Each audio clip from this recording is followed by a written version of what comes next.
Como parte del ciclo de conferencias Cultura del Sistema de Universidades Estatales de Oaxaca, nos acompaña la maestra Fátima Araceli Ramírez Caballero. Ella es profesora titular de tiempo completo de la Universidad de la Sierra Sur en el Sistema de Universidades Estatales de Oaxaca. Es maestra en Ciencias y licenciada en Nutrición. Su eje de investigación se centra en la nutrición geriátrica. Démosle la bienvenida.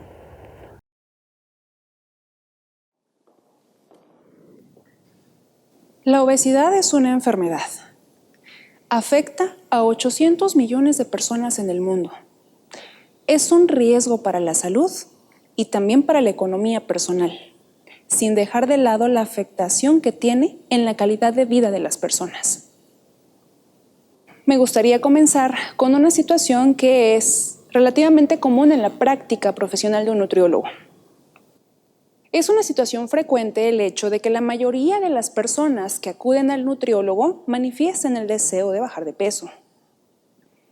Esta es una de las principales razones para acudir por iniciativa propia, o bien la mayoría de las consultas tiene relación con este tema. ¿Y qué razones aducen para desear esto? Suelen ser cuestiones estéticas, de apariencia. Y aunque es apropiado que esta sea la motivación, el hecho de que esta sea la razón indica que existe una percepción generalizada. Y es que no se considere el problema de sobrepeso u obesidad como una situación de riesgo para la salud. Incluso, la línea que divide el exceso de peso de la normalidad tiene que ver con cuestiones estéticas o comparativas. Esto es común compararnos con familiares, vecinos, amigos, círculos sociales.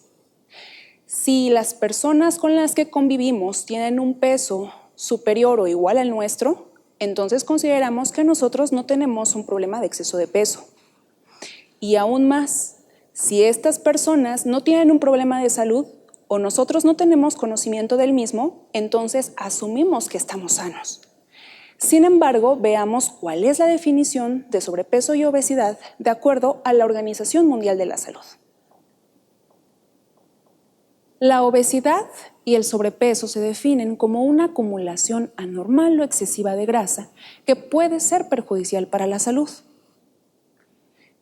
Pero nosotros, ¿cómo podemos saber si estamos en riesgo de tener sobrepeso u obesidad? Una manera muy práctica de identificarlo es a través de la estimación del índice de masa corporal o IMC. Para esto basta con conocer nuestro peso y estatura. El IMC se calcula dividiendo el peso en kilogramos entre el cuadrado de la estatura en metros. Un valor de IMC igual o superior a 25 se clasifica como sobrepeso, mientras que un valor igual o superior a 30 se clasifica como obesidad. Cabe mencionar que el índice de masa corporal habla acerca del tamaño de nuestro cuerpo. Sin embargo, también es muy importante identificar la localización de la grasa en nuestro cuerpo, porque se sabe que cuando la grasa se acumula principalmente en la región abdominal, es un factor muy grande de riesgo para el desarrollo de enfermedades como diabetes o hipertensión. Una manera muy sencilla de identificar si en nuestro cuerpo existe la posibilidad de que la grasa esté acumulada en el abdomen es a través de la medición de la circunferencia de cintura. En el caso de los hombres adultos, un valor mayor a 90 centímetros y en el caso de las mujeres adultas, un valor mayor a 80 centímetros, es un foco de alerta que nos habla acerca de que es probable que exista esta acumulación en esta región de nuestro cuerpo. La única manera en la que nosotros podemos tener certeza de si hay un exceso de grasa en nuestro cuerpo es acudiendo con un profesional de la nutrición, porque está facultado para aplicar diferentes técnicas más especializadas para valorar la cantidad de grasa que hay en el cuerpo y a partir de esto emitir un diagnóstico certero. El exceso de peso es una condición preocupante pues representa un factor de riesgo para numerosas enfermedades crónicas. Entre ellas se pueden comentar algunas de las siguientes. Se tiene la diabetes, hipertensión, dislipidemias, lo cual significa niveles elevados de colesterol o triglicéridos en sangre e incluso algunos tipos de cáncer. Vale la pena destacar que aún el sobrepeso se considera un factor de riesgo, pues a lo largo del tiempo, después de varios años con esta condición, se puede asociar también a la presencia de diferentes enfermedades que afectan la calidad de vida e incluso pueden aumentar el riesgo de mortalidad temprana. Por lo tanto el sobrepeso como la obesidad deben considerarse como una enfermedad más que como algo estético. Una de las razones por las cuales es un tanto complicado que las personas identifiquen el exceso de peso como algo nocivo para su salud es porque requiere pasar un lapso grande de tiempo antes de presentar alteraciones que puedan ser perceptibles. Es común escuchar a las personas expresar que cuando tienen un dolor de rodilla o de espalda, lo atribuyan a cuestiones como la edad, un mal movimiento o una caída. O, por ejemplo, personas que tienen diabetes y que lo puedan atribuir a cuestiones como la edad o un susto o las preocupaciones recientes o el estrés. Lo mismo sucede con la hipertensión y otras tantas enfermedades. En concreto, se pasa por alto el problema de sobrepeso y obesidad como factor. Por otro lado, es difícil predecir qué tanto daño puede causar el sobrepeso y obesidad a una persona en particular. Se pueden hacer estimaciones a nivel general, pero no a escala individual. ¿A qué me refiero con esto? Puede haber el caso de una persona que presente un IMC elevado y aún así no presente alguna otra situación o algún otro problema de salud, aunque estos casos suelen ser realmente raros. Pero también puede ser el caso de una persona que presente un sobrepeso moderado y aún así presente varias enfermedades. Es por eso que digo que es difícil predecir a partir de un solo dato el grado de afectación que puede tener en un individuo en particular. En este caso, específicamente hablando del valor del índice de masa corporal. Y aún así, analizando los datos estadísticos que se ofrecen a través de diferentes investigaciones en poblaciones, se puede identificar el sobrepeso, pero aún más la obesidad, como un factor de riesgo para diferentes condiciones. Por ejemplo, en el caso de las personas que presentan un IMC de 30, se ha observado que las tasas de mortalidad por todas las causas, pero en particular aquellas provocadas por enfermedades cardiovasculares, incrementan de un 50 a un 100% en comparación con personas que tienen un IMC entre 20 y 25. Este problema de la obesidad es un problema a nivel mundial y lamentablemente nuestro país no está exento de esto. Se puede reconocer como una epidemia contagiosa en un sentido social, esto es, se transmite mediante el ejemplo.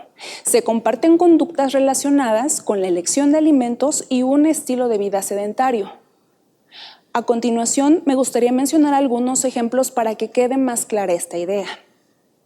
Podemos imaginar una dinámica familiar en la que a los padres no les gusta el brócoli, por poner un ejemplo. Y entonces, como no les gusta este alimento, excluyen este alimento de su dieta, pero también cuando llegan a comer fuera de casa y se encuentran con este alimento dentro de las preparaciones, lo rechazan. Los niños que crecen en este tipo de dinámica familiar, también cuando son expuestos a este alimento, tienden a rechazarlo. E incluso es común identificar en estos niños que con gestos manifiestan que no les gusta el brócoli, incluso aunque ni siquiera lo han probado. Este es un ejemplo de el impacto que tiene el ejemplo de los padres para conductas alimentarias en los niños. Otro ejemplo que me gustaría poner, que puede resultar muy común, es el hecho de que algunas familias puedan incluir, estén acostumbradas a incluir refresco a la hora de la comida. Apenas se llega o se acerca la hora de la comida y entonces manda alguno de los papás al niño a la tienda a comprar un refresco de 2 litros, porque piensan que una comida sin refresco no sabe. Y entonces los niños que crecen en esta dinámica familiar aprenden a que la comida se acompaña con refresco. De manera que cuando estos niños crecen y forman su propio núcleo familiar, replican este tipo de hábitos alimentarios en su nueva familia, porque es lo que aprendieron a hacer. Es importante reflexionar sobre estas situaciones porque con nuestras elecciones de día a día podemos crear nosotros generaciones saludables o generaciones enfermas. De acuerdo a las cifras más recientes de la Encuesta Nacional de Salud y Nutrición 2018-2019, en México, poco más de 7 de cada 10 adultos presenta sobrepeso y obesidad. Vale la pena destacar que esta situación de obesidad es una situación que está teniendo un impacto tangible, negativo, en el sistema de salud en México y en la población en general, que está resultando más evidente a consecuencia de la pandemia por COVID-19, pues se ha observado que las personas que resultan positivas a COVID-19 y que además tienen obesidad son personas que manifiestan sintomatologías más intensas de la enfermedad. En esta enfermedad, la obesidad influye en diferentes factores, algunos de los cuales menciono a continuación. Están los factores genéticos, ambientales, psicosociales, actividad física y, por supuesto, factores nutricios. Todos ellos influyen de diferente forma en combinación a un desequilibrio entre el ingreso y el gasto de energía que puede favorecer la acumulación de grasa en el cuerpo. En esta ocasión me gustaría enfocarme más a hablar acerca de los factores nutricios, de hábitos alimentarios, pues definitivamente que es uno de los principales factores que conllevan al problema de la obesidad, pero asimismo es uno de los principales factores que pueden prevenir esta situación. La razón de esto es porque son factores que nosotros podemos modificar, a diferencia de otros como puede ser la edad o las cuestiones genéticas, o bien cuestiones ambientales que están más relacionadas o que dependen de modificaciones en la dinámica social y económica.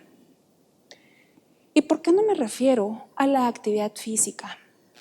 Lamentablemente está demostrado que a menos que seamos atletas de élite, nuestro gasto energético por actividad física tiene poco impacto en nuestro gasto energético al día, a menos a corto y mediano plazo. Para la mayoría de las personas, el gasto energético por actividad física representa alrededor de un 30% del gasto total. Esto es poco. Sin embargo, después de cierto tiempo, 2 a 3 años de realizar ejercicio de manera constante, se generan una serie de cambios en la composición corporal y en las características de las células del músculo que son semipermanentes. Sin embargo, continúan supeditados a un constante estímulo. ¿Qué quiero decir con esto? Que se pierden las ventajas que posiblemente eso tenga en el control de peso si es que se deja de hacer ejercicio. Sobre todo, esto es más evidente conforme avanza la edad.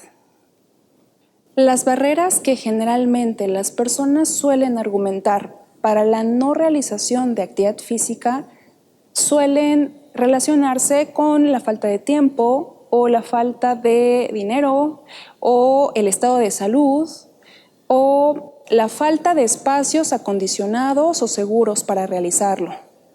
Sin embargo, aunque se vuelva la práctica de ejercicio un hábito, El solo hecho de hacer este cambio sin acompañarlo con modificaciones en los hábitos alimentarios tendrá poco impacto en el control de peso, sobre todo conforme la edad aumenta.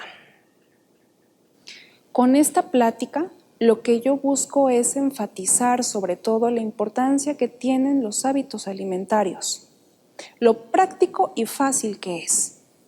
El impacto durable y mayor siempre serán nuestras elecciones de alimentos, el tipo y las cantidades consumidas. Una de las razones por las cuales es más común en nuestros días los problemas de sobrepeso u obesidad es por la mayor disponibilidad de alimentos hipercalóricos. Permítanme poner un ejemplo. En México, culturalmente, los tamales eran considerados alimentos o preparaciones festivas, especiales, es decir, se consumían en pocas y contadas ocasiones. Sin embargo, al día de hoy, varias personas suelen consumirlo de manera frecuente e incluso en algunos casos los combinan con pan y aceite. Quiero poner otro ejemplo a continuación. Es más común que al día de hoy sea más evidente la influencia de otras culturas alimentarias que se caracterizan por la presencia de pizzas, hamburguesas o refrescos, que además de ser en sí mismos estos alimentos hipercalóricos, también hay que considerar los componentes que están aportando la energía de estos alimentos. Con estos ejemplos, quiero destacar la siguiente idea. No existen alimentos malos, pero sí existen cantidades excesivas y frecuencias excesivas en el consumo de alimentos. En esta imagen se puede observar un ejemplo de platillos que podrían representar un desayuno, una comida y una cena. Tanto las imágenes de la derecha como de la izquierda representan los mismos platillos. Lo que cambia es que mientras en la imagen izquierda constantemente aparecen bebidas azucaradas, ya sea jugo, refresco o atole, en la imagen derecha aparece constantemente agua simple o bien té o café, que endulzados o no están en tamaños inferiores a las bebidas de la izquierda. Imaginando que todas estas bebidas fueran bebidas sin azúcar, al final del día, el solo hecho de haber elegido bebidas azucaradas hace una gran diferencia en el aporte energético al día. Es interesante reflexionar sobre el impacto que tiene el consumo habitual de bebidas azucaradas en nuestra dieta. Para ello, utilizaré como ejemplo el consumo de un refresco de 600 mililitros que aporta 250 kilocalorías. Si hacemos una estimación de la cantidad de energía que aporta este refresco en una semana, tenemos que es de 1.750 kilocalorías. Mientras que en un mes de consumo diario de refresco obtenemos 7.000 kilocalorías aproximadamente, lo cual es equivalente energéticamente a 1 kilogramo de grasa corporal. A través de esta imagen busco ilustrar lo siguiente. En la actualidad se disponen de una gran diversidad de alimentos procesados y comida rápida. Una característica en común de estos alimentos es que suelen incluir como parte de sus ingredientes azúcar y grasa. Por lo tanto, son alimentos que aportan una gran cantidad de energía en volumen pequeño. De manera que si nosotros incluimos diferentes alimentos de este tipo en nuestra dieta, estamos consumiendo una gran cantidad de energía en poco volumen. Pero aun cuando se trate de alimentos naturales, es importante la manera como esos alimentos se consumen. No es lo mismo consumir frutas y verduras en jugo que frutas y verduras en pieza como parte de preparaciones. Por ejemplo, el consumo de un vaso pequeño de jugo de naranja es similar a consumir 3 o 4 piezas de naranja. Es decir, es posible que nosotros bebamos 3 o 4 naranjas, incluso en algunos segundos. Y también vale la pena destacar que cuando nosotros no incluimos frutas y verduras en pieza, también estamos quitando de nuestra dieta fuentes de fibra. La fibra alimentaria es un componente de los alimentos vegetales que tiene múltiples beneficios para la salud. Se ha identificado que puede reducir los niveles de azúcar en sangre y también puede ayudar a estabilizar los niveles de colesterol o triglicéridos en sangre, además de muchos otros beneficios a nivel intestinal, como algo que es muy conocido es la prevención del estreñimiento. En la actualidad existen diferentes dietas que se vuelven populares o de moda para bajar de peso, así como medicamentos que se promocionan para acelerar una pérdida de peso. Sin embargo, ninguna de estas dietas para bajar de peso funcionan. Antes de continuar, me gustaría hacer una aclaración. Es común entender el término dieta como sinónimo de un régimen alimenticio para bajar de peso. Sin embargo, es conveniente que este término se entienda de la manera adecuada. Dieta significa todos los alimentos que una persona consume en un día, independientemente del tipo de alimentos o de las cantidades consumidas. Entonces, cuando yo me refiero a dietas que se vuelven populares o de moda para bajar de peso, me refiero a aquellas dietas que se pueden descargar fácilmente de internet, que no son elaboradas por profesionales de la nutrición. La razón por la cual estas dietas no suelen funcionar es porque es común que se basen en alimentos que sean difíciles de conseguir o que no se suelen consumir. O incluso puede implicar que se realicen cambios drásticos en la forma de comer, porque no se adaptan a los gustos de las personas o a sus posibilidades económicas. Por lo mencionado anteriormente, estas dietas solamente se llevan de manera temporal, porque es difícil mantenerlas por mucho tiempo, dadas las complicaciones mencionadas anteriormente. De manera que, en realidad, la dieta adecuada, la que sí funciona, es aquella que tome en cuenta nuestros gustos personales, que nos permita mantenerla para toda la vida. Por lo tanto, es importante recordar siempre que no es necesario excluir ningún alimento de nuestra dieta, sino más bien cuidar el tipo de alimentos que elegimos y las cantidades que consumimos. Es así que como un punto inicial para conseguir un control de peso, podría basarse en las siguientes recomendaciones.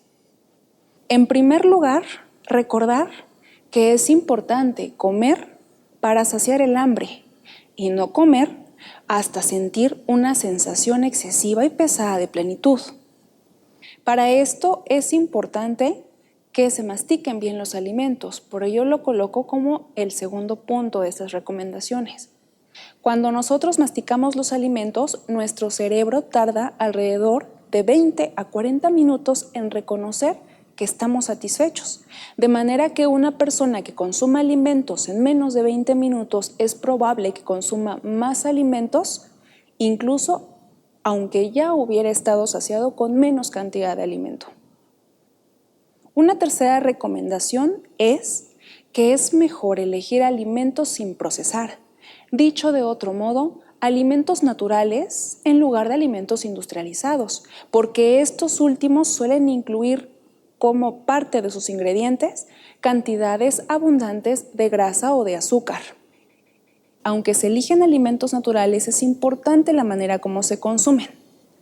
Es recomendable incluir una gran diversidad de alimentos y siempre en cantidades moderadas. Y por último, hay que ser constante realizando los puntos anteriores.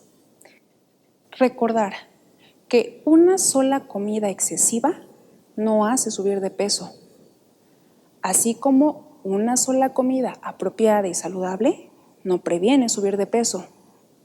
Lo que provoca subir de peso es en parte la constancia en las malas elecciones de alimentos, así como conservar la salud es el resultado de la constancia de las buenas elecciones.